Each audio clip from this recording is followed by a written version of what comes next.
जय हो। हम लोग भगवत गीता चैप्टर 9 और श्लोक नंबर 18 पर हैं। तो आज हम लोग यहीं से प्रारंभ करेंगे। तो पहले लेफ्ट से मैं ही आता हूँ। पहले मैं ही पढ़ता हूँ पहला श्लोक जो पढ़ने वाला, तो उसके बाद यतेंद्र जी उसकी व्याख्या करेंगे। तो फिर जिसने भी उस पे कोई टिप्पणी करनी हो या कोई उस पे कोई अपनी तरफ से कुछ वक्तव्य करना हो तो कृपया हाथ खड़ा करके बताएं, तो मैं उनको कहूंगा कि आप बोलिए। चलिए हम लोग शुरू करते हैं। गतिर्भर्ता प्रभु साक्षी निवासः शरणं सुहृत प्रभवः प्रलयः स्थानं निधानं बीजमव्ययम्। भगवान श्री कृष्ण कहते हैं, I am the supreme goal of all living being. इसमें पहला शब्द है गतिर भरता। गति मीन्स वैसे मोशन होता है, लेकिन मोशन किस अपने एम की तरफ, गोल की तरफ. So he says that I am the supreme goal of all living being, and I am also their sustainer, master, witness, abode, shelter, and friend. I am the origin, end, and resting place of creation. I am the storehouse of eternal seed. ये सारी संबंध जीव के साथ भगवान अपने बता रहे हैं। I am the supreme goal. Supreme goal है, लेकिन हम सब लोग भगवान को अपना सुप्रीम गोल मानते नहीं। हमको अपने जीवन में जब तक माया का पर्दा पड़ा हुआ है, तब तक हमें अपने गोल डिफरेंट दिखाई देते हैं।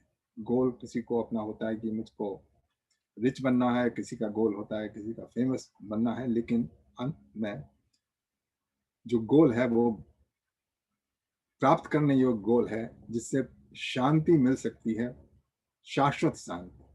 वो प्रभु जी है। बहुत से गोल हम लोगों ने अपने अनुभव किया होगा, हमने अचीव किए, लेकिन उसके बाद पता लगा कि उस गोल को प्राप्त करने के बाद थोड़े दिन तो शांति रही, लेकिन फिर अशांति रही और कोई दूसरी तरफ गोल हमारा बन गया। लेकिन एक दफे जब प्रभु जी हमारे गोल बन जाते हैं, तब हमारे जो दिशाहीन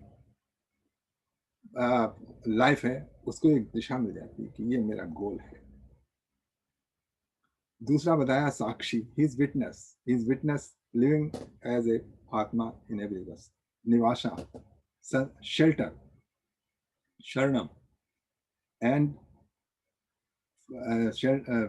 सुहरत मीन्स जो कि बिना किसी लालच के आपका जो वेल विशर हो, वेल विशर।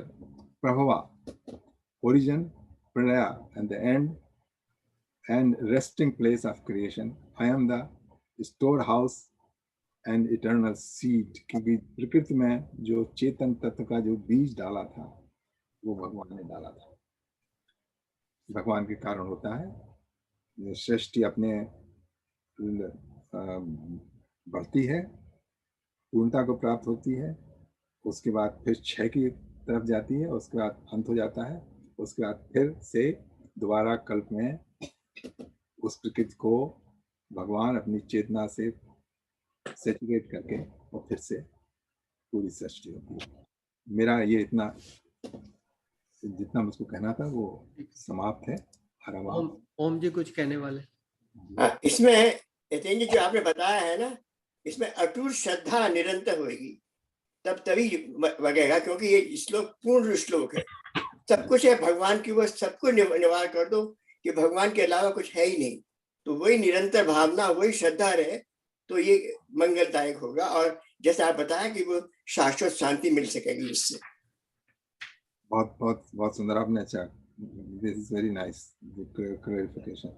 और मैं कुछ ऐड करना चाहूंगा कि इससे पहले तो भगवान कह चुके हैं कि मैं ही सब कुछ हूँ, सेक्रीफाइस भी मैं हूँ, ऑफरिंग्स भी मैं हूँ, जो हर्ब्स डालते हैं उसमें वो भी मैं हूँ, फायर भी मैं हूँ, बटर भी मैं हूँ। तो और आगे भी यही कहते जा रहे हैं कि मैं ही सब कुछ हूँ, तो मैं ही सस्टेनर हूँ, मैं ही मास्टर हूँ। सब बेसिकली जब हम अपने आप को एज अ सोल आइडेंटिफाई कर लेते हैं, and which is part and parcel of the super soul, God, Krishna, whatever we would want to call Narayan, Vishnu, you know, if basically underlying जो भी करंट है उसके हम पार्ट हैं, part and parcel हैं। बेसिकली जब हमारी वो रियलाइजेशन पक्की हो जाती है, then we don't even worry about all these nitty gritty small things, because we just part of the whole creation. So मुझे क्या लेना देना है, ठीक है अभी ये बॉडी कर रही है, काम कर रही है, और इससे कुछ ना कुछ पर्पस सॉल्व हो रहा है, अच्छी बात है। और उसके बाद जो होना होगा होता रहेगा।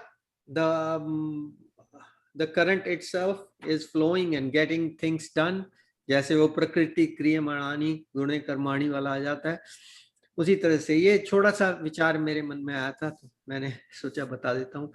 और कोई विचार है किसी का? नहीं है इसके बाद? इसमें हाँ, किसने हाथ उठाया? किसी ने उठाया नहीं। नहीं, हाँ, तो इसमें यह है कि प्रकृति सब जो काम हो रहा है स्वतः हो रहा है। ये इसको हम लोग बुद्धि से समझते हैं, लेकिन एक स्टेज ऐसी आती है कि आपको स्पष्ट दिख जाता है, और उसमें जो हमको इसके बावजूद भी, मतलब सब प्रकृति कर रही, लेकिन इसके बावजूद भी हमारा कर्तव्य कर्म है, उसके लिए भगवान ने इंस्ट्रक्शन दे रखी है कि हमको ये करना है, ऐसे ऐसे करना है। तो वो कर्तव्य कर्म भी हमको करना है निष्काम रूप से। अच्छा, ये जो बात है कि प्रकृति करा रही है, ये बहुत मुश्किल से पच पाती है, क्योंकि हमको लगता है कि हम कर रहे हैं, मतलब, लेकिन ऐसा नहीं है। बिल्कुल ऐसे लग रहा है जैसे लोडेड मशीन चल रही है, उसी तरीके से चल रही है। तत्वता ये है जैसा है, लेकिन हम इसको स्पष्ट रूप से अपने जीवन में देख नहीं पाते हैं। कोई किसी को कोई जहां तक आपका ये विचार है ना कि हम देख नहीं पाते, हाँ, शायद होगा कि ऐसा मौका के देखने वाली कोई और आंख होगी, meaning from inside you get that. But मैं ये सोचता हूं कि जब आपकी उस विचार पे दृढ़ता बन गई किसी भी इंस्टेंस में, लाइक कोई हॉरिबल इंस्टेंस हो रहा है आपके साथ, तब भी आपका वो विचार दृढ़ है। कभी बहुत बढ़िया कुछ हो रहा है आपके साथ, तब भी आपका वो विचार दृढ़ है। You are not getting highs and lows as feelings. When that happens, then I think you are there basically, because वो उसके लक्षण है। पहले भी मैंने एक दो बार इस बारे में कहा है। राज जी कुछ कह रहे हैं, उसके बाद फिर हम ओम जी के पास। मैं संशय है थोड़ा। एक तरफ तो आप ये कह रहे हैं कि जो कुछ हो रहा है वो हो रहा है, दूसरी ओर मुझे एक तरफ बढ़ने के लिए कुछ करना चाहिए, तो इन दोनों में सामंजस्य कैसे हो? हाँ, क्या फिर से राजी का क्वेश्चन है ना कि एक तरफ तो हम कह रहे हैं कि सब कुछ खुद हो रहा है, प्रकृति क्रियमाणानि हो रहा है, और दूसरी तरफ हम ये भी कहते हैं देखो भैया तुम्हें आगे बढ़ना है, तुम्हें कुछ करना है, तो उसके लिए आपको अपना प्रयत्न भी जारी रखना होगा। तो वही राजी कह रहे हैं। हाँ, मेरा उत्कर्ष, तो फिर मैं उत्कर्ष की तरफ कैसे बढ़ सकता हूँ? हाँ, उत्कर्ष की तरफ कैसे बढ़ सकते हैं? इस तरह देखिए, ये जैसे उत्कर्ष की तरफ बढ़ना क्यों चाहते हैं? नहीं मतलब उत्कर्ष क्या है, उत्कर्ष है क्या, व्हाट इज उत्कर्ष? जैसे अध्यात्म की ओर प्रोग्रेस के नहीं, प्रोग्रेस के लिए। देखिए, एक तो प्रोग्रेस वो है कि जो आपकी मतलब मटेरियल प्रोग्रेस है, ओके, उसको आप कहें कि वो भी अपने आप ही हो रही है। और जो आप उत्कर्ष करना चाहते हैं वो ये प्रकृति के 3 गुणों के कारण वो आपके भीतर बैठे हुए हैं। और जो जिसकी अब आप इसलिए इस तरह देख लीजिए कि प्रकृति से आपसे सब करा रही है। जैसे अब आपके 5 साल के थे तो आप कुछ नहीं कर सकते थे, आप उतना ही कर सकते थे जो जितनी की 5 साल के बच्चे की बुद्धि होती है, क्षमता होती है। उसके बाद जब आप यंग हुए तब आप प्रेरित हुए कि मैं एक जीवन साथी ढूंढूं, मैं अपना परिवार बढ़ाऊं। वो आपका नहीं है, आपका डिसीजन नहीं है, प्रकृति ने आपके ऊपर फिक्स कर रखे हैं। उसको कुछ लोग समझते हैं हार्मोन्स से और कुछ लोग किसी तरीके से, तो उसी के कारण आप कर रहे हैं। और वृद्धावस्था में पहुंचने पर हम वो करते हैं जो कि अच्छा, इसमें जो तमाम विविधास पृथक चेष्टा, बहुत सारी चेष्टाएं हैं अपने तो पिछले जन्म के क्या कहते हैं प्रेरित उनके क्या कहना चाहिए संचित संस्कारों के कारण वो हो रही हैं। तो इसीलिए मैंने कहा था कि मतलब ये देखना, जैसे आप अगर रोलर कोस्टर बैठते हैं तो आपको पता है कि मुझे I am not doing anything, where इसको जाना है वहीं जाएगा ये। तो लाइफ में हम नहीं देख पाते हैं कि रोलर कोस्टर है, जहां से जाना है वो जाएगा। हम समझते हैं कि वी कैन कंट्रोल इट। असल में मैं आपने जो कहा यतीन जी बहुत बिल्कुल ठीक कहा। मैं समझता हूँ कि देखिए प्रकृति सब कराती है। जैसे मान लीजिए आप कहीं जाना है बहुत जरूरी काम से और आप कार में बैठे, वो कार नहीं चल पाई, तो आपका वो जाना, यू हैड इंटेंशन बट प्रकृति हैज समथिंग ऑन माइंड। मेरे मन में कछु और है, कर्ता के मन कछु और। तो वो बात बिल्कुल पक्की है कि हम हर दिन जिंदगी के अंदर हर पग पर देखते हैं कि प्रकृति का, जैसे आपने बताया कि प्रेरणा वहीं से मिलती है, अच्छे बुरे काम की प्रेरणा वहीं से मिलती है। हम लोग सिर्फ एक तरीके पुर्जे हैं, we are just driven and then जो हमको बुद्धि देती है, तो बुद्धि भी हमारे संस्कारों के कारण होती है और वही प्रकृति से उस तरह हमारी प्रेरणा मिलती है। तो मेरा ख्याल है कि ये विश्वास बहुत ठीक है कि प्रकृति की बहुत बड़ी, we can simply see it's happening. अगर हम गौर से देखें उसको काफी, then you know that everything going through with the wave, we have to flow with the wave. इसीलिए मैंने बताया था कि इसको जरा थोड़ा फील कर पाना। हाँ, मुझे ऐसा लगता है कि बहुत शब्द तो बहुत प्रयोग किए जा रहे हैं, हाँ ठीक है, लेकिन ये क्लैरिफाई नहीं हो रहा है मुझे। हाँ, नहीं होगा वो। क्या ये स्तर की वजह से, जैसे कि मैं जो है मुझे कुछ करना है तो मैं ठीक समझता हूँ, मैं करता हूँ, तो ये तो सांसारिक स्तर पे तो है। तो जो आप बात कह रहे हैं वो कुछ हायर पटल पर है।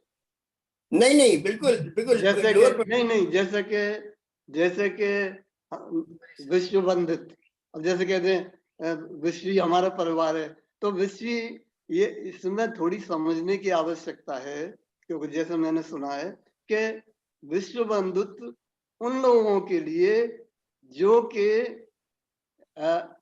अच्छे लोग हैं, विश्व बंधुत्व सबके लिए नहीं है। ये हमारी गलती है सोचना कि सभी विश्व बंधुत्व के भागी हैं। अच्छा, तो वो कहाँ से आ गए टॉपिक? तो ये विवेक विवेचना करने का क्या महत्व है इसमें, जबकि सब अपने आप ही हो रहा है। अच्छा, देखिए मैम एक सेकंड, जरा इसको पूरा एक दफे गीता हो जाने दीजिए ना, ये let's keep in a file. इसका हमारे पास कोई असल में एक बात और भी है ना, जब जो ये लोग में आया है ना, ओम जी फिर आपने rule break. You can speak one at a time. एक minute One at a time. Rule One person at a time. या 1%, या we are breaking the rule, okay, we just broken Yeah. the rule.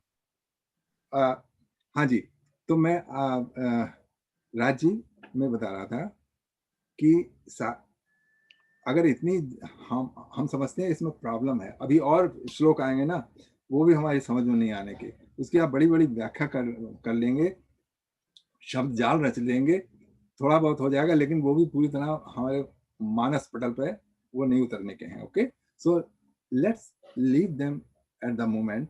जब हम आगे बढ़ते हैं आगे के अध्यायों में, जैसे 13वें अध्याय में जाएंगे तब उसमें और प्रकृति का वर्णन किया है, 14वें अध्याय में गुणों का वर्णन किया है, उसके बाद हमारी समझ में आ जाएगा और भगवत कृपा रहेगी।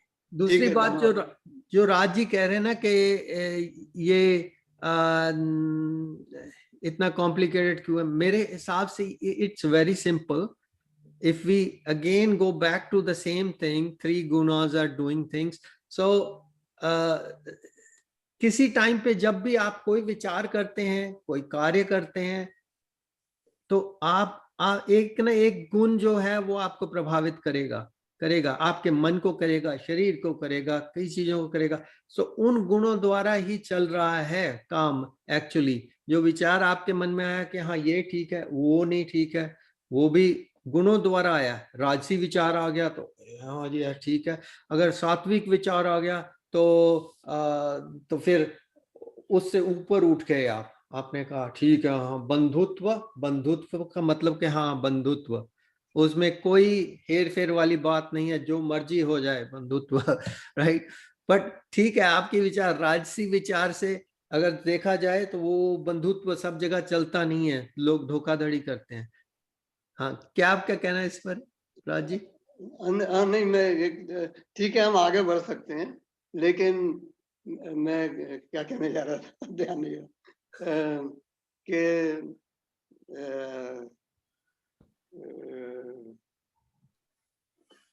चलिए वो चला गया जो मुझे कहना है। हाँ बताइए ओम जी। देखिए ऐसा है ना कि हम लोग इस श्लोक से बहुत दूर जा रहे हैं। दिस श्लोक इज नॉट इज ओनली भगवान के ऊपर है, वो बता रहे हैं मैं क्या क्या हूँ। ट्रैफिक और आपने एक क्वेश्चन आ गए थे ना कि आगे सब बताया जाएगा कि आगे क्या क्या या सही बात है आपकी। ठीक है राज जी।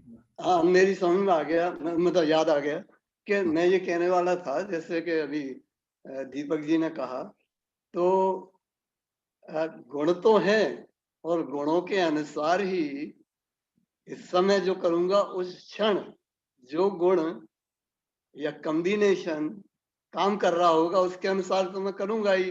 कभी क्रोध आ जाता है, कभी नहीं आता है, कभी कम आता है, कभी समझ में आ जाता है। अच्छा, तो लेकिन मेरा प्रयत्न ये है कि मैं सात्विकता की ओर बढ़ूं, तो इसको चाहे उत्कर्ष कहिए चाहे कुछ भी कहिए, ठीक है। तो ये तो नहीं है कि मैं सात्विकता की तरफ अपने आप ही लुढ़क रहा हूं। नहीं ठीक है देव, अब उसका अभी जरा थोड़ा हाँ ठीक है, रखिए, आएगा उसका आंसर आ जाएगा आगे। 14वें अध्याय में आ जाएगा और उसके बाद ठीक है। ये हम लोग बिल्कुल वी आर रनिंग। चलिए अगला श्लोक पढ़ते हैं। आप वर्षा जी पढ़ेंगी 9वें अध्याय का 19वां श्लोक 19th।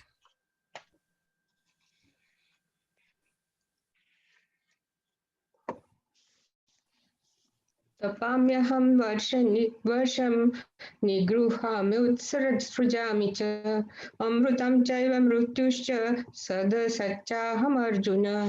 वाह बहुत देखिए अच्छा पढ़ा है।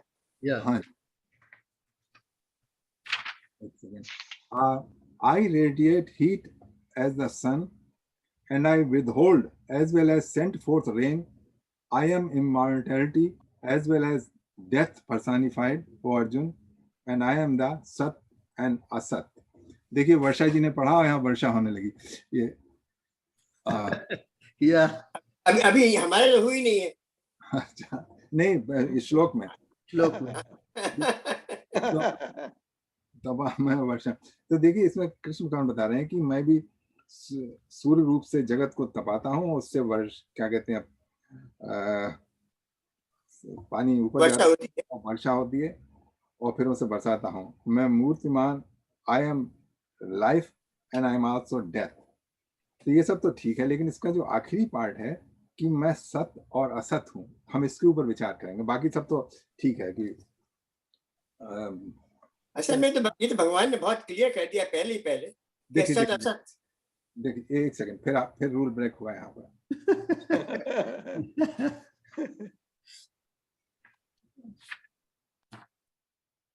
एक मिनट की 2 मिनट की शांति रखेंगे, ज्यादा हो जाए। मिनट नहीं, 2 मूवमेंट, 2 मिनट। हाँ जी, सत और असत में हूं। पहले तो हमको ये समझना होगा कि सत और असत एक्चुअली है क्या। सत इसमें लिखा हुआ है स्पिरिट। आप बोलिए प्लीज प्लीज प्लीज डोंट। देखिए स्पिरिट एंड मैटर एक ही बात है। देखिए इसमें लिखा है स्पिरिट एंड सोल, इसमें लिखा है सत है स्पिरिट एंड असत इज मैटर। वो इज नॉट, अगर हम श्लोकों में देखें तो आपको पता लग जाएगा सत और असत है क्या एक्चुअली। कुछ लोग समझते हैं सत और असत सच और झूठ है, क्योंकि सत हम जानते हैं ना, सत क्या है, सत और असत। सत और सत्य ये 2 डिफरेंट मीनिंग है इनके। असत और असत्य ये इन दोनों के डिफरेंट मीनिंग है। सत और सत्य में फर्क है। सत्य तो वो है कि जो आप वेरीफाई कर सकें, जो कि जैसे मैं कहूं कि बाहर धूप निकली है, आप कहें नहीं धूप नहीं निकली है, पानी बरस रहा है, तो आपकी बात असत्य है और मेरी बात सत्य है। तो ये तो सत्य असत का फर्क हो गया। और सत्य और असत जो यहाँ पे है, सत का रियल मीनिंग है द काज एंड असत का मतलब है इफेक्ट। अच्छा, हाँ ये है। देखिए तो सत्य जैसे घड़ा है, तो घड़ा जो है उसकी जो रूप, उसकी शेप और उसका नाम, ये जो है एक तो ये पार्ट ये हुआ, और दूसरा पार्ट ये है कि वो मट्टी का बना हुआ है। तो जो घड़ा है वो असत है और जो मट्टी है वो सत है, क्योंकि वही है जो मट्टी ने जो टेम्परेरी शेप एक्वायर कर रखी है वो है। अच्छा जैसे वो घड़ा है, उसमें सत जो है मट्टी है, ये कप है, ये भी कप भी असत है, लेकिन इसका भी सत जो है मट्टी है। तो इसी तरीके से सत्य जो है, भगवान कह रहे हैं कि मैं सत्य भी हूं, मैं काज भी हूं और मैं अफेक्ट भी हूं। तब ये जो नाम और रूप का जगत है, जैसे हमारी आपकी एक शेप है, डिफरेंट फॉर्म है, and we have a name and we have a identity. लेकिन ये जो आइडेंटिटी है ना, ये ना कभी थी और ना कभी रहेगी। ये सब मिल जाएगी जहां पे अपने कारण रूप में है। तो ये जो है वो असत है, और जो उनके पीछे जो है सारा रीजन वो सत है। तो भगवान बता रहे हैं कि मैं सत्य भी हूं और असत भी हूं, क्योंकि जो फाइनल एनालिसिस में, जैसे क्या कहते हैं इसमें सांख्य दर्शन में तो बताया पुरुष और प्रकृति 2 तत्व हैं, लेकिन यहाँ जो भगवान बता रहे हैं कि वो पुरुष और प्रकृति जो है वो दोनों मेरे भीतर हैं। मैं पुरुष भी हूँ और प्रकृति भी हूँ। ठीक है। अच्छा अभी नहीं थोड़ा अच्छा, सा। अभी नहीं। अच्छा, यही श्लोक 13वें अध्याय के 13 चैप्टर के 13 श्लोक में ये आया है। गेयम यत् प्रवक्ष्यामि यज्ञाताम अमृतम अश्नते अनादि मत ब्रह्म न सत उच्यते। ना तो उसको सत कहते हैं, ना उसको ब्रह्म को असत कहते हैं। और यही सत और असत जो मैंने आप लोगों को चतुश्लोकी भागवत में भेजी थी, उसमें भी आया था, अहमे वास में आग्रे नान्यत सत असत परम। सबसे पहले मैं था, ना तो उस समय सत था ना असत था। तो इस श्लोक का जो सबसे इंपॉर्टेंट आखिरी है, सत और असत। सत हम जानते भी हैं, जैसे ईसब गोल का सत ना, या कहते हैं सत निकाल लिया किसी चीज का, जो एक्चुअली, तो भगवान यहाँ पे ये बता रहे हैं कि मैं सभी कुछ हूँ। यहाँ पे सर्वज्ञता बता रहे हैं, जैसे बताया था, अहम कृतु अहम अज्ञा सोहदा अहम औषधम मंत्र हम अहमे वाज्यम हम अग्नि हम होतम। सारी जो यज्ञ में क्रिया में है सभी मैं हूँ। मैं घी भी मैं हूँ, आग भी मैं हूँ, क्या कहते हैं, जो सामग्री डालते हैं वो भी सब हूँ। तो सर्वज्ञता दिखा रहे हैं। और हम अगर हम रियली समझना चाहें कि ये कैसे हो सकता है, कृष्ण भगवान तो पुरुष रूप में खड़े हैं, अभी घी भी बन गए, क्या हमें सामग्री भी बन गए, तो ये बातें उतरती नहीं जल्दी दिमाग में। ठीक है, बहुत आपने आज डीपर मीनिंग इसके बता दिया सत्य और असत का। और दूसरे भी पहले राज जी को ले लेते हैं। राज जी आप। तो असत और मिथ्या, असत मिथ्या है। मिथ्या इसलिए है कि मिथ्या तो उसको आप मिथ्या भी कह लीजिए, जैसे घड़ा है, वो उसको आप मिथ्या हम नहीं कहेंगे, उसको असत कहें। असत इसलिए कहेंगे क्योंकि उसका अस्तित्व थोड़े समय के लिए है। आजकल जितने घड़े बनते थे इंडिया में, कहाँ है? एक भी तो नहीं है। बट ये ये जो घड़े वाली है ना, ये तो यतेंद्र जी एग्जाम्पल है। हाँ, एग्जाम्पल है यार। ओके, दिस इज एन हम एग्जाम्पल। भी घड़े की तरह हैं, हम भी उसी की तरह हैं। हाँ, हम भी उसी तरह से हैं, but the real meaning over here is spirit and matter, like going back even further than the mitti and ghada is an example which we can see, but beyond that असली मीनिंग इसका spirit and matter ही है, मैं समझ रहा हूं, जैसा इसमें प्रभुपाद ने लिखा है। तो उसको झुटला नहीं सकते। स्पिरिट और मैटर में उन्होंने अलग कर दिया। ओके, स्पिरिट इज चेतन और या असत जड़। ओके, या जो पुरुष कृष्ण भगवान कह रहे हैं, प्रकृति कह लीजिए। देखिए कृष्ण भगवान कह रहे हैं कि मैं जड़ भी हूँ और चेतन भी हूँ। या वो तो है। अगर अगर वो ये कह रहे हैं कि अगर वो उसका क्या कहते हैं, ले इंटरप्रिटेशन प्रभुपाद का, तो भगवान जड़ हो गए ना, लेकिन वो जड़ नहीं है ना, तो इसलिए हम वो जड़ और चेतन का नहीं ले सकते। यहाँ पर हमको लेना पड़ेगा काज एंड इफेक्ट का। चलो ठीक है, आपकी बात मान लेते हैं, cause and effect, and he says I am the cause of all causes. या सो हम काज या ओम जी। सर मैंने हाथ उठाया तो आप लोग दोनों भी रूल ब्रेक कर रहे हैं। You are coming between each other. किसका I'm बात saying कर that- रहे हैं? एक सेकंड, मैं देख रहा हूँ किसने हाथ उठाया था पहले।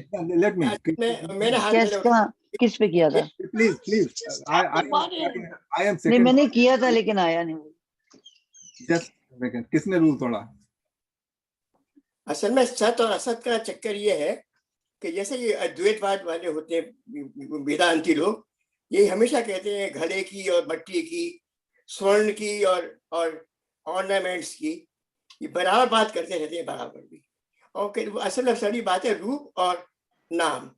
नाम इस, जैसे आपने बताया, नाम असत है और रूप परमानेंट, नो रूप असत है और नाम परमानेंट है। नो, तो ऐसा ही चीज है कि जो बेसिक चीज है ना, असल में इतना अच्छा जो आज आपने बताया, वो सत असत का इतना अच्छा मुझे कभी नहीं मालूम पड़ा। मैं सत असत के माने सत असत्य मानता था, पर ये सच्चा रूप है कि सत is simply which is permanent, असत विच इज टेम्पररी और विच इज फॉर क्षणिक। तो वो चीज आज अच्छी तरह समझ में आई है। अब मैं बोल सकता हूँ जरा।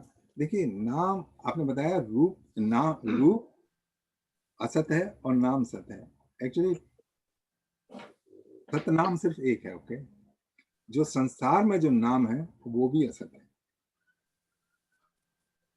संसार के जो नाम है वो भी असत है, रूप है वो भी असत है।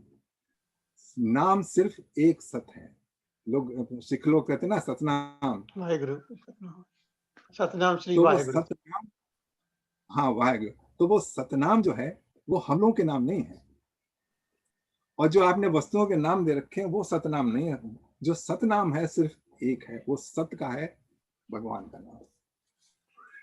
उसको उसका एक्चुअली नाम नहीं है कुछ, सत ही नाम है। That's the name is Sat. That's all. अच्छा तो We should proceed further now. चलिए Proceed. अगले जो श्लोक हैं ये दे गॉट डिफरेंट मीटर, तो आप ही पढ़िए जितेंद्र जी। 20वां और 21वां। त्रैविद्या माम सोपमा भूत पापा यज्ञैरिष्टा स्वर्गगतं प्रार्थयन्ते ते पुण्यमासाद सुरेंद्र लोकम अश्नन्ति दिव्यानि दिव देव भोगाम। 3 वेदों में, हाँ इंग्लिश में पढ़ेंगे, हिंदी पढ़िए बिल्कुल। अच्छा अब दोनों में पढ़ देते हैं। इसमें कहते हैं कि those who are inclined to the fruitive activity described in the Vedas worship me through ritualistic sacrifices, being purified from sin by drinking the som juice, which is the remnant of the yagnas. They seek to go to heaven. By virtue of their pious deeds, they go to the abode of Indra, the king of heaven, and enjoy the pleasures of the celestial gods. तीनों वेदों में वर्णित कर्मों को करने वाले, सोमरस पीने वाले, पाप रहित मनुष्य स्वर्ग प्राप्ति के लिए यज्ञों द्वारा मेरी अप्रत्यक्ष रूप से आराधना करते हैं। वे अपने पुण्य से स्वर्ग लोक को प्राप्त होकर देवताओं को भोगते हैं। देखिए इसमें वो वर्णन किया है जो हमारे अनुभव से बिल्कुल बाहर की चीज है। इसमें बताया है, इतना तो हमको पता है कि जो वेदों में है वो कर्म कांड है, और उस कर्म कांड के द्वारा बहुत से जो सांसारिक हमारे लक्ष्य हैं उनको हम पूरा कर सकते हैं। और इसमें दूसरा बताया है सोमरस पीने वाले पाप है। सोमरस हमको नहीं पता क्या है।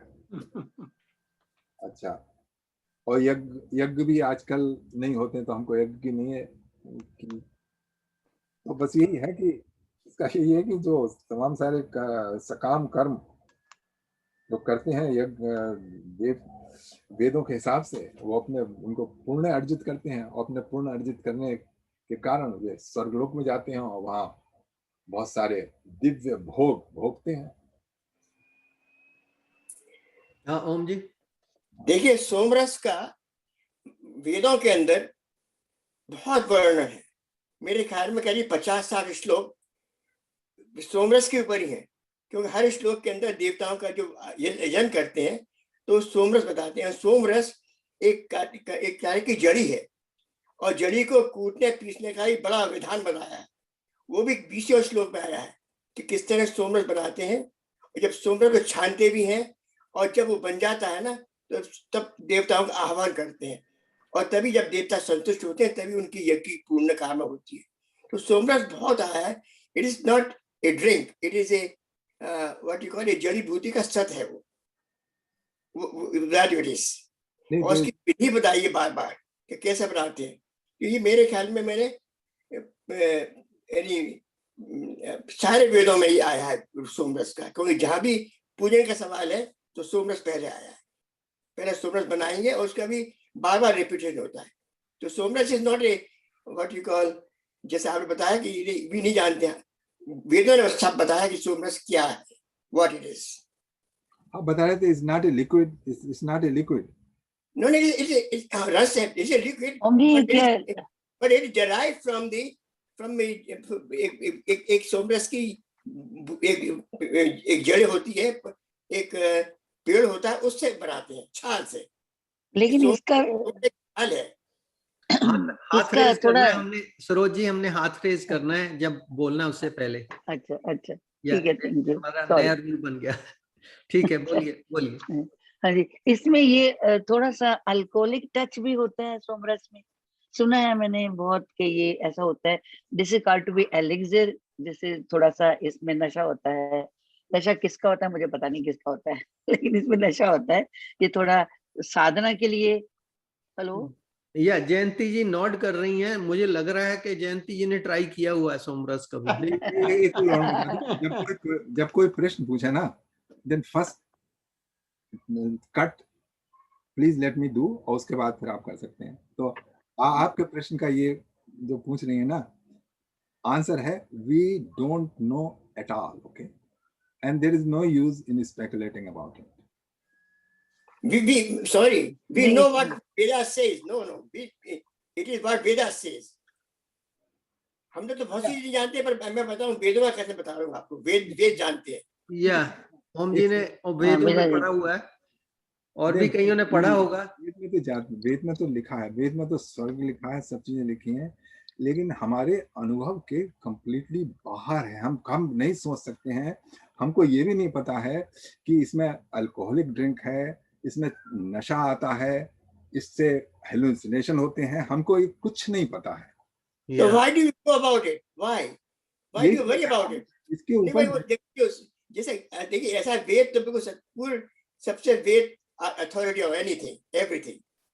सो वेदों की बात आपको वो जो बात माननी होगी कि हाँ ये सोमरस very clearly, very clearly, many places, not one place. चलो ठीक है, मान लेते हैं। और दूसरी बात है यहाँ पर, उसके ऊपर एम्फेसिस क्यों दिया हुआ है, ये भी सोचने वाली बात है। राइट जितेंद्र जी? ये भाई मैं बताता हूँ कि आप इसको चाहे कितना भी कर लीजिए, सिर्फ आप इतना समझ लीजिए कि किसी समय लोग ये किया करते थे।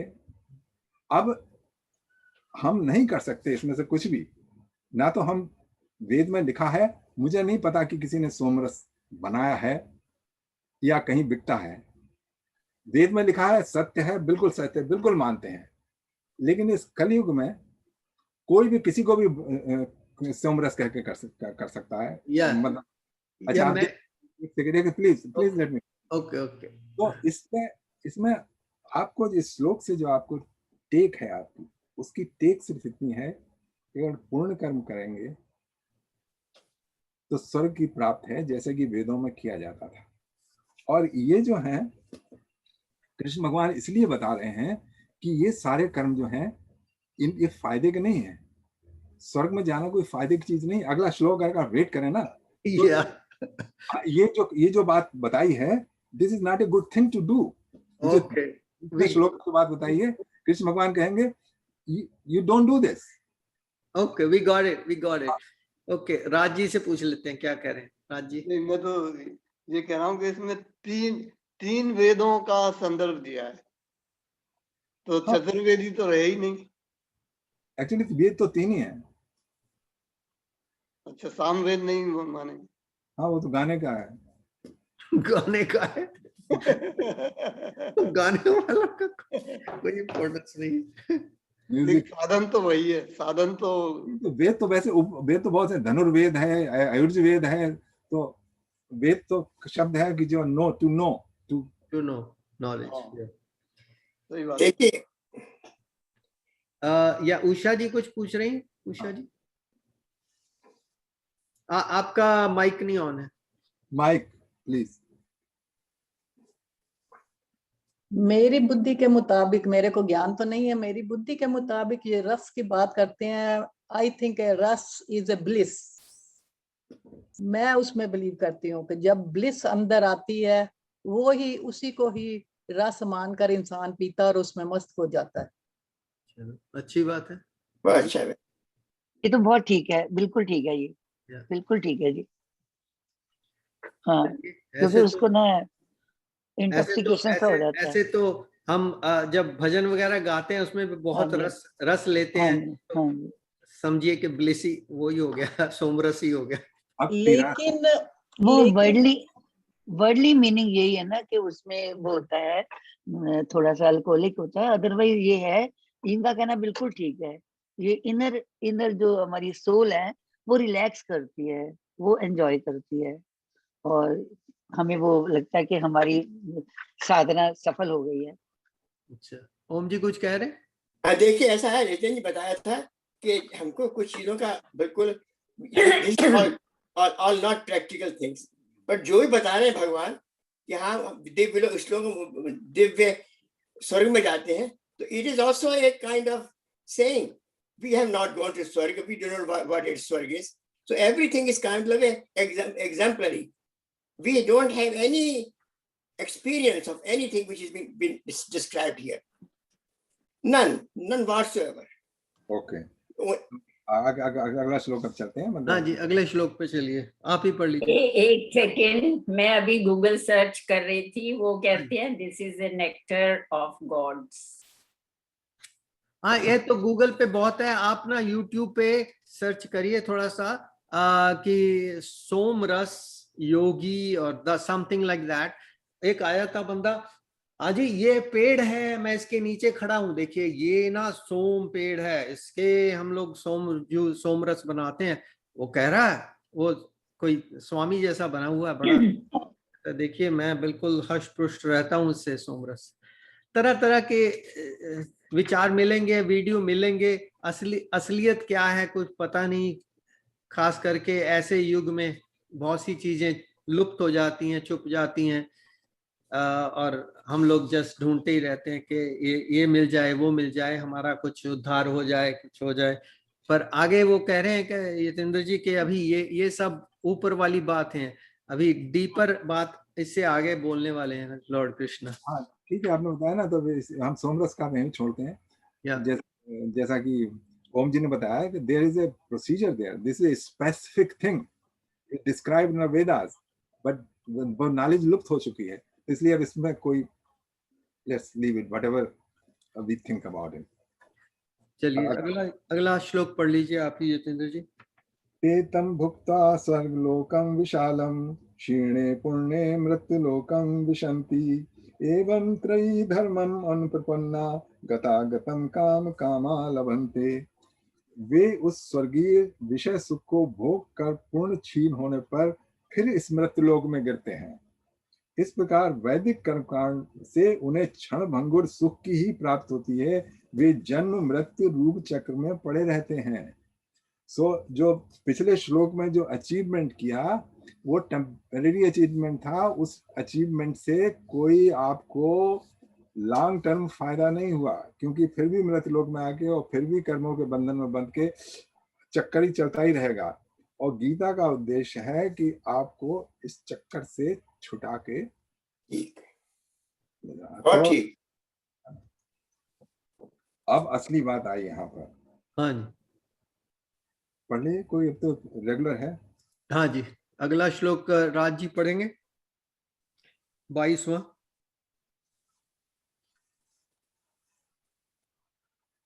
अनन्यान्नश्चिन्तयन्तो मां ये जनाः पर्युपासते तेषां नित्याभियुक्तानां योगक्षेमं वहाम्यहम्।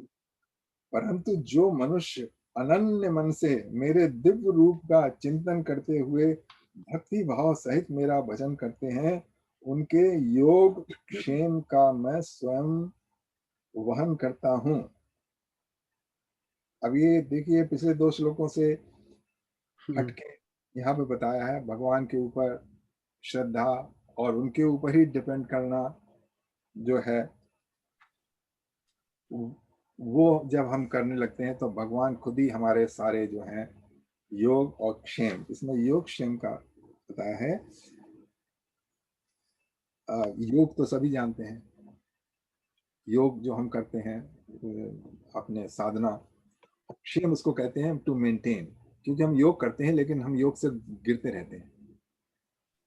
मेडिटेशन किया, कभी लगी कभी नहीं लगी, लेकिन योग क्षेम का मतलब है कि भगवान के ऊपर डिपेंड करते हुए जो करता है ध्यान योग, उसके ध्यान योग को भगवान स्थिर रखते हैं।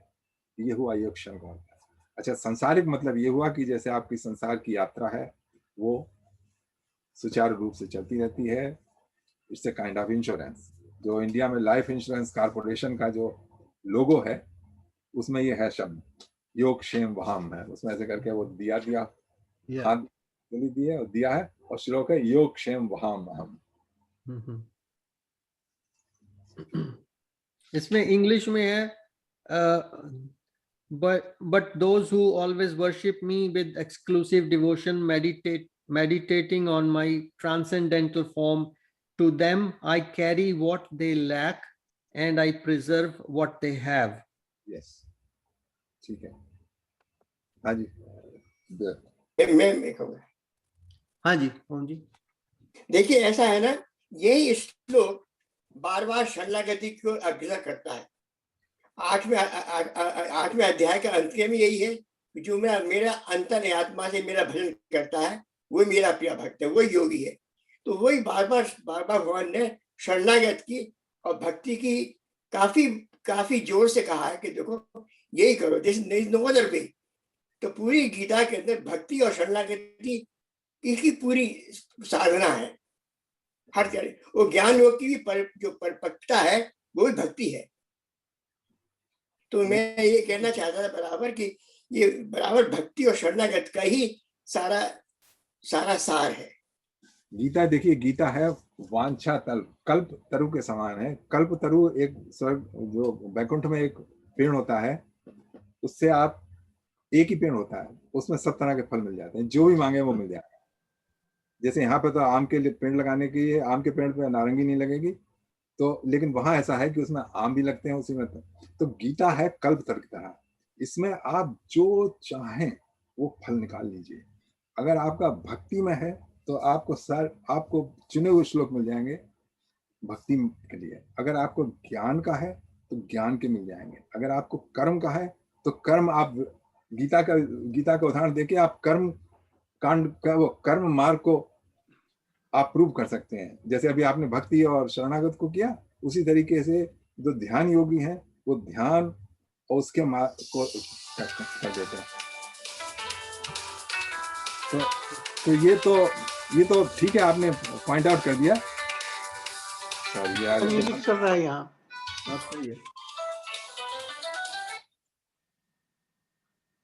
सॉरी, मतलब मैंने बंद नहीं किया, आई एम वेरी सॉरी। हाँ साहब, तो ये ठीक है, आपने पॉइंट आउट कर दिया और दैट्स गुड। चलिए अगला श्लोक राजी आप ही पढ़ लीजिए, 23वां।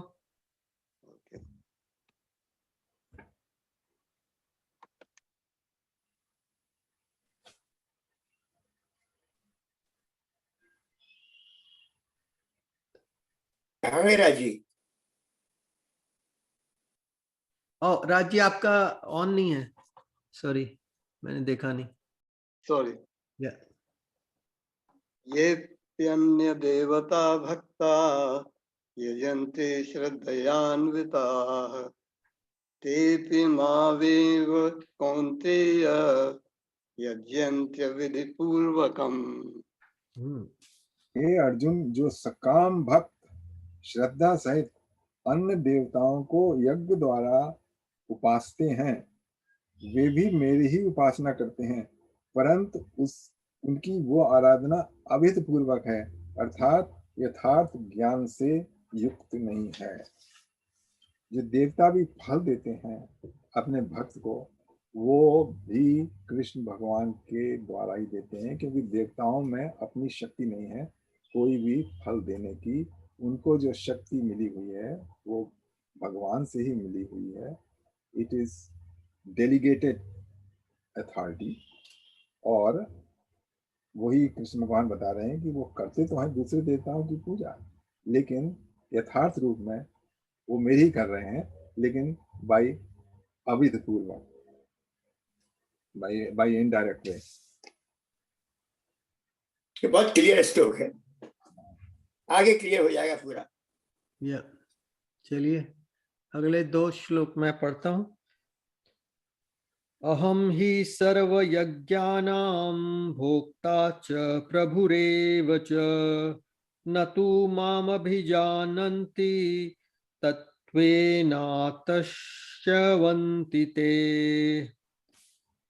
वास्तव में एकमात्र मैं ही संपूर्ण यज्ञों का भोक्ता और लक्ष्य हूँ, परंतु वे मेरे इस यथार्थ दिव्य स्वरूप को तत्व से नहीं जानते हैं, इसलिए गिरते हैं अर्थात पुनर्जन्म को प्राप्त होते हैं। ठीक है, मुझे तो कुछ एक्सप्लेन नहीं करना है, जैसा है वही है। असल में यहाँ पर भी पूरा श्रद्धा का ही काम आया है। श्रद्धा बहुत बड़ी चीज है। अगर श्रद्धा भगवान में है तो सब काम ठीक पूरे हो जाए।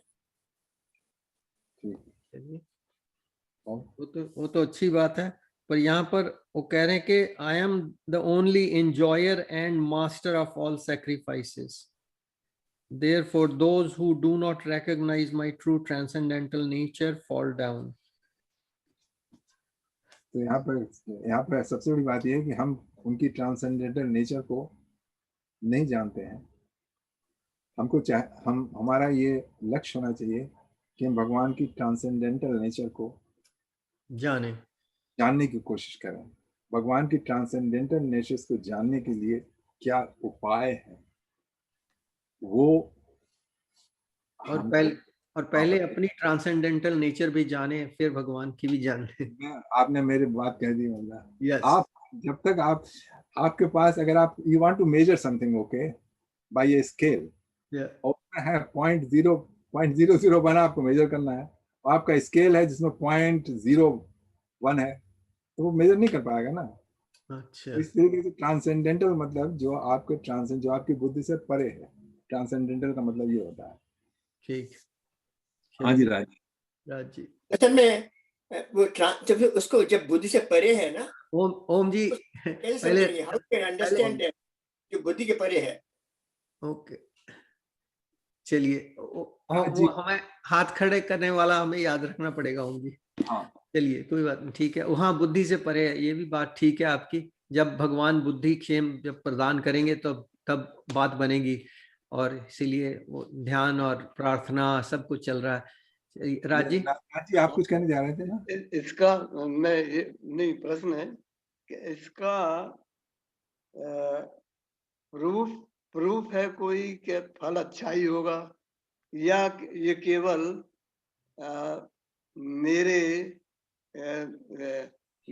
मेरे साक्षात्कार के लिए है, अंतर साक्षात्कार के लिए? ये कहाँ पर यहाँ पर आया है? ये तो नहीं, जैसे अभी ओम जी कह रहे थे श्रद्धा और फल अच्छा होगा, तो मेरे दिमाग में ये सवाल आया। अच्छा, अगर आप अच्छा कर रहे हैं या भक्ति में लगे हुए हैं, तो आपका ये क्वेश्चन है कि उसका फल अच्छा ही होने वाला है। हाँ, ऐसा मैंने देखा है कि कई लोग लगे हुए हैं, भक्ति में लगे हुए हैं, पहले क्या किया क्या नहीं किया हमें नहीं पता, पर जहां तक मेरे देखने में आया, भक्ति में लगे हुए हैं, उनका अंत बहुत ही दुखदाई हो गया, बहुत ही प्रॉब्लमैटिक, कष्टदायी हो गया। अच्छा ठीक है राज जी, कई जगह पे ऐसे देखने को you want a written guarantee है? नहीं, मैं सवाल पूछ। एक second, there is a path okay where there is a written guarantee, लेकिन वो पाथ हम अलग डिस्कस करेंगे कभी। ओके हाँ। अच्छा, श्रद्धा वाला मार्ग भी बहुत अच्छा है, सभी करते हैं श्रद्धा भक्ति समर्पण, और इसमें आपको एकदम आपको असर दिखाई देगा। जैसे श्रद्धा भक्ति समर्पण है, then you will feel a सुख। कृष्ण भगवान ने कहा था ना, प्रत्यक्षावगम धर्मम सुसुखम कर्तव्यम। मेरा केवल कहना इतना था कि हम फल का अच्छा होगा बुरा होगा इसके बारे में, कर्मण्येवाधिकारस्ते वाला, क्यों हम कहें ही नहीं इसके बारे में, कोई निर्णय की आवश्यकता ही नहीं है। Excellent, yes. सुरेंद्र जी देखिए, आपने ये भी, अब आप कर्म पे आ गए, जो निष्काम कर्म पे, वो very good. I just want to address the question अभी राजी ने कहा था कि इतने कई लोग देखे हैं, and I think Deepak ji said that the people who done so much sadhana and in the end they found very hard. I have some direct experience with my wife living together. I know what pain is. It is true, but we think they've gone easily and gone with pain. That's not true. All I can say, there's a grace end of it. Yeah. Physical body has got a expiry date for each of us. Doesn't matter how good you are, it's going to do what it's going to do. This is what I find when you trust in grace. That's the word. You know, when you're talking about how we know what is sattvic, which is rajasic and all that, it guides you. And once you establish in that, that is the somras that will help you to to lubricate that trouble and get through. This is my take on it. All I'm saying, it is not that it's like this. It's not. It's much subtle, very subtle level. Things become easier. Even when you will die, it becomes easier. That's all. I just want to point out. It is not just a hocus pocus. It's real. God's grace is God's grace.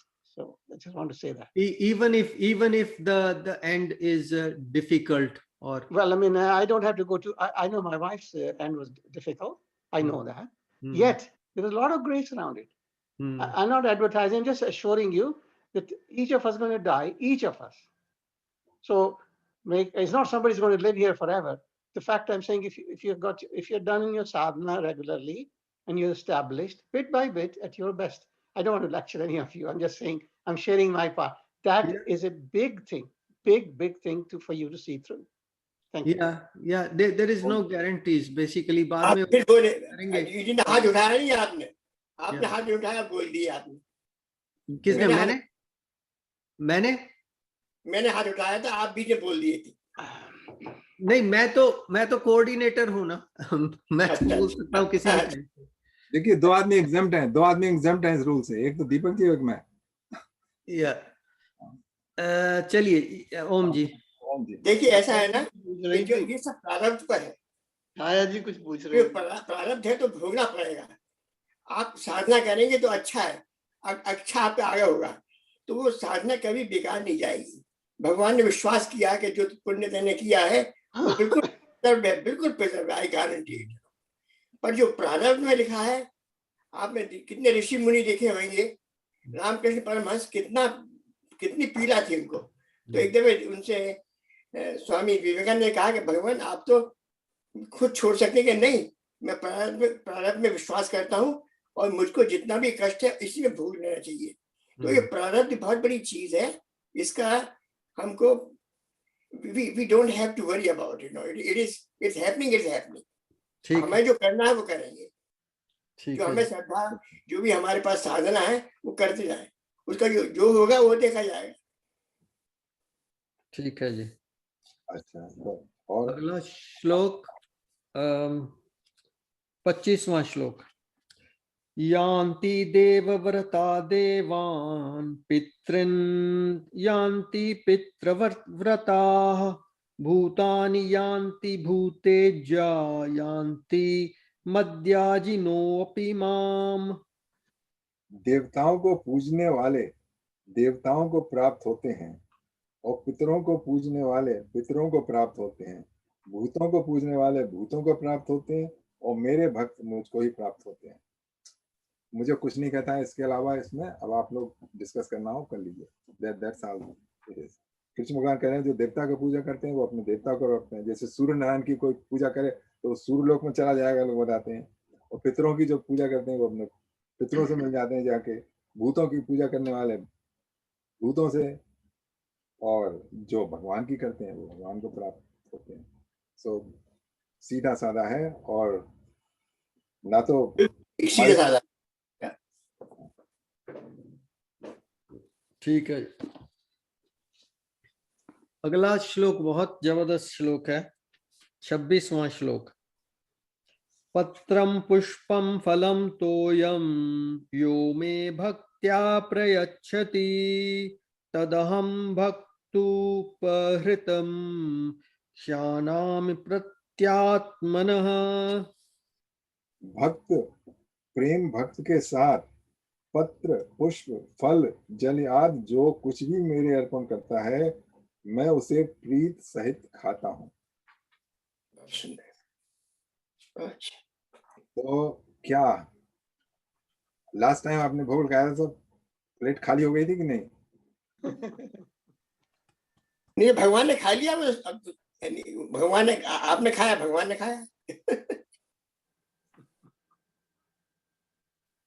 या accept कर लेते हैं, ये वो कह रहे हैं कि I accept it, basically it is going to be obviously used by the persons who are serving and other persons who is it's going to be distributed to, like prasadam, but he accepts it. यहाँ तो इन्होंने accept word लिखा है, इसमें होगा कि नहीं,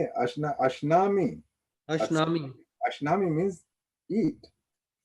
अच्छा, अशनामी मीन्स इट, यहाँ पर इन्होंने अशनामी को एक्सेप्ट कर दिया है। अशनामी संस्कृत है बिल्कुल। अच्छा चलिए आगे चलिए, तो बहुत ठीक श्लोक है। चलिए, वो तो एक्सेप्ट कहने का मतलब वो एक्सेप्ट वही करेंगे, ऐसी चीजें दूसरी चीजें अभक्ष्य मानते हैं। अच्छा, राइट। अच्छा, एक रिक्वेस्ट में जरूर करनी है कि मतलब डोंट, मतलब धक्का मत दीजिए। अगर कोई किसी को समझने है लगा हुआ है कोई किसी श्लोक के ऊपर, let's it be to the satisfaction of people. We should not push, that finish it off. Yeah. तो ठीक है, ये तो बहुत सुंदर है, बहुत श्लोक है और सब लोग इसका करते हैं। लोग जब आप लोग भोग लगाते होंगे भगवान का, तो ये मेरे ख्याल से ये श्लोक पढ़ते हैं कि नहीं पढ़ते हैं? सब पढ़ते ही होंगे। पढ़ते हैं, पत्रम पुष्पम फलम तोयम। हाँ, सब आगे चलते हैं फिर। और इसका मतलब है कि भोग लगा के खाना बेटर है हमारे जीवन के लिए, मानसिक, शरीर के लिए, हर एक चीज के लिए। हाँ, लोग कुछ भी नहीं खाते हैं जब तक उसका भोग न लगा हो। बहुत से जो साधक हैं, they won't eat anything unless it has been first served to them. या मेरे ब्रदर इन लॉ ऐसे ही हैं जो वृंदावन में रहते हैं। चलिए आगे चलिए।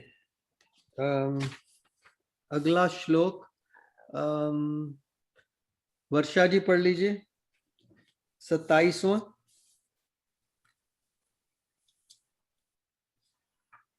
बंद है उनका भाव आ गया। मत करोषे यदश्नांसि यज्जुहोषि युददासि यत् तपस्यामि कौन्तेय तत्कुरुष्व मदर्पणम्। इसलिए हे कुंती पुत्र, तू जो कुछ कर्म करता है, जो कुछ हवन करता है, जो कुछ दान करता है और जो तपस्या करता है, वो सब मेरे अर्पण कर। बहुत सुंदर। आगे चलो। हाँ जी, अगला भी पढ़ लीजिए, 28वां। अच्छा जी।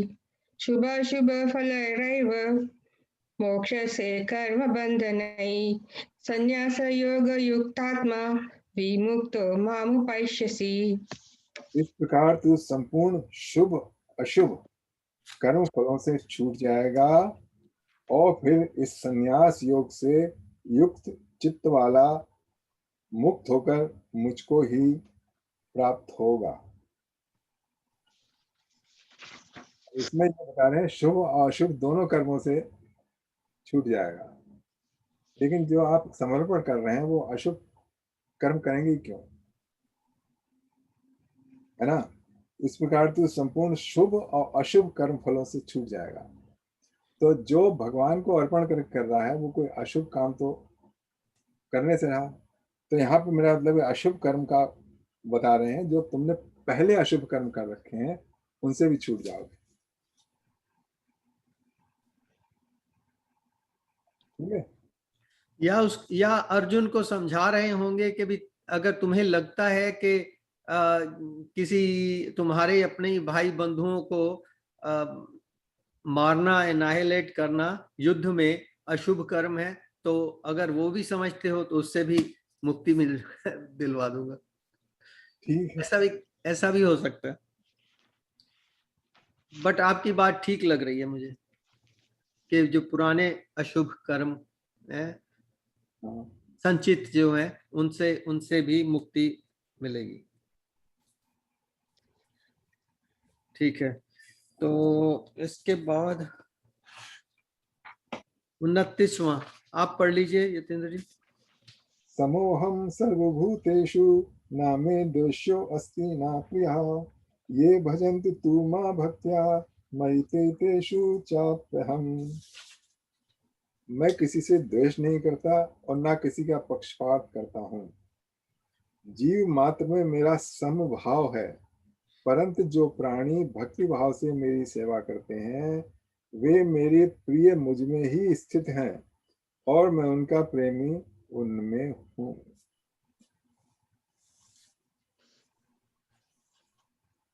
ठीक। या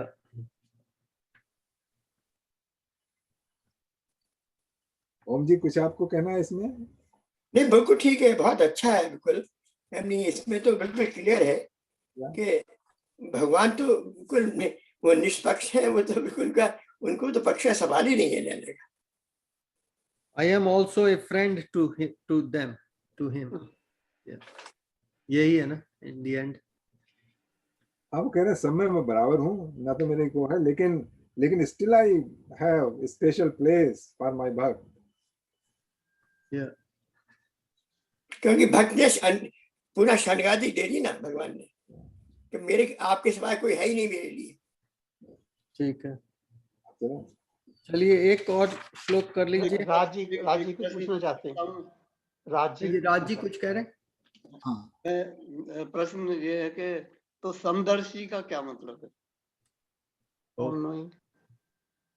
समदर्शी का मतलब है सबको एक दृष्टि से देखना, भाव रूप से मतलब ये है कि उसमें आया विद्या विनय संपन्ने ब्राह्मण गौ हस्तिनी शून्य पाके पति समदर्शना। हाँ, समदर्शना, तो वो समदर्शना शून्य हर एक, उन्होंने एग्जाम्पल दी कि ब्राह्मण और शूद्र और सबको समदर्शना का मतलब होता है एक बराबर देखना। और किस तरह देखना, ये नहीं कि वो सब एक ही बराबर हैं, कि मतलब जहाँ पे ब्राह्मण का काम है वहां आप शूद्र से करवाएंगे और जहाँ पे गाय का है वहां कुतिया ले आएंगे। दिस इज नॉट, मतलब दूध जो है वो आप गाय का ही पियेंगे, ना कुतिया का नहीं। और जहाँ पे, तो वो हुआ समदर्शना। दो चीजें होती है, एक तो समदर्शना और दूसरी होती है समवर्तिना, कि आप हर एक के साथ एक सा व्यवहार करें। तो समदर्शना इसलिए क्योंकि भाव रूप से जितने भी प्राणी हैं उन सब में चेतन तत्व है, जिसके कारण वो भगवत तत्व है, जिसके कारण वो चल रहे हैं। तो ये है समदर्शना, इस तरह देखना। और समवर्तना ये है कि आप सबको एक साथ व्यवहार करना चालू कर दें। हाँ, वो नहीं बात है, समवर्तना की बात नहीं हो रही है, यहाँ समदर्शना की बात हो रही है। तो भक्तों के लिए विशेष स्थान ये इसमें कैसे? ये तो भाई आप बता देंगे, ओम जी बताएंगे कि मेरी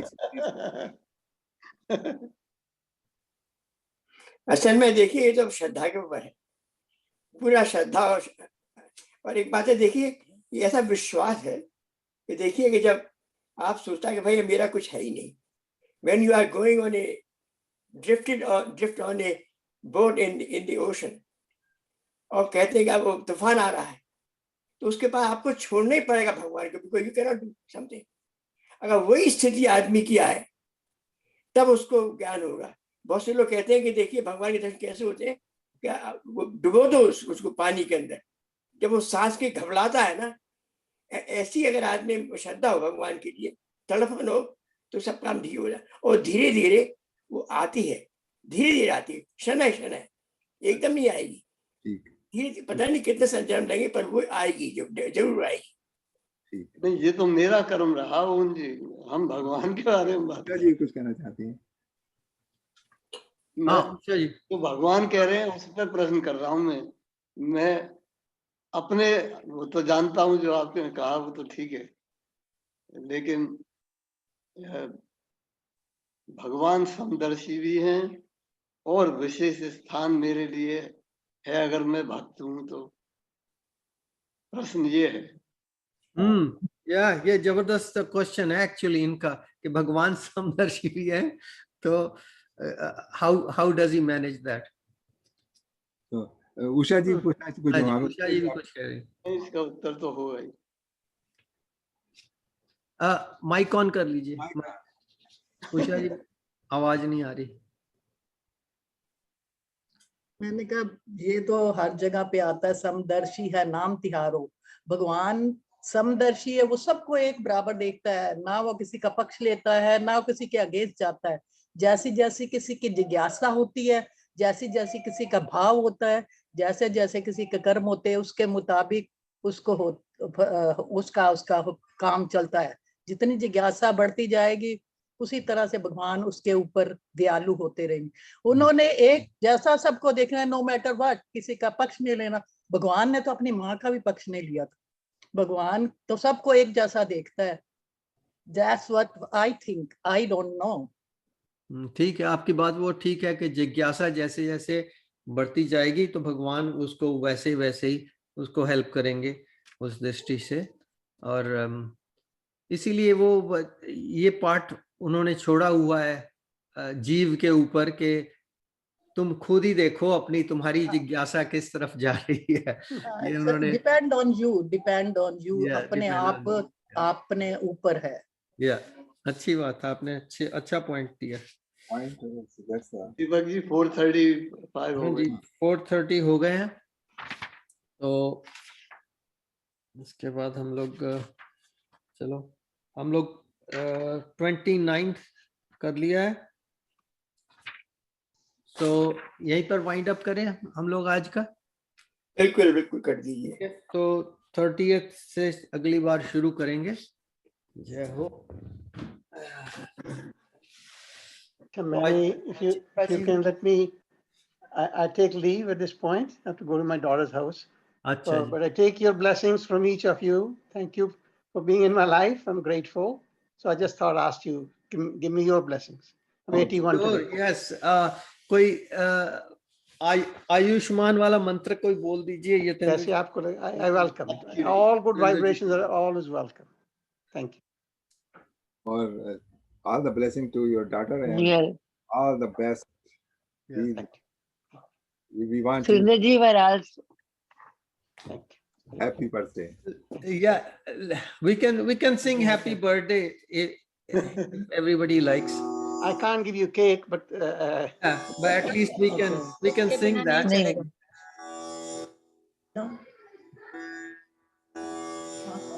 वो कहते हैं ओके बाय। कि आपकी उम्र 100 वर्ष की हो, जो उसमें मंत्र है। बहुत लंबी नहीं चाहिए। सब 100 वर्ष की कहते हैं। चलिए। Happy birthday to you. Happy birthday to you. Happy birthday to Indraji. Happy birthday to you. Line मैं कह दूं? हाँ जी, आप बोलिए। बार बार दिन ये आए, बार बार दिल ये गाए, तुम जियो हजारों साल, यही मेरी आरज़ू है। Thank you. Happy birthday Thank to you. you. Happy birthday to you. Happy birthday to you. Sundarji. Happy All right. birthday. God bless Sundar you. ji, happy birthday Thank to you. you. See you tomorrow. Thank you again for all you do. Happy birthday to you. तो मैं संस्कृत वाला चला सकता हूँ। I didn't want to distract you all the way to this side. नहीं, अब तो भजन का टाइम है वैसे भी। हाँ जी, भजन का टाइम ही हो गया। चलिए, मैं संस्कृत वाला बर्थडे 1 मिनट का है बस। चलाइए। You look at my good fortune, how much I'm receiving from all of you.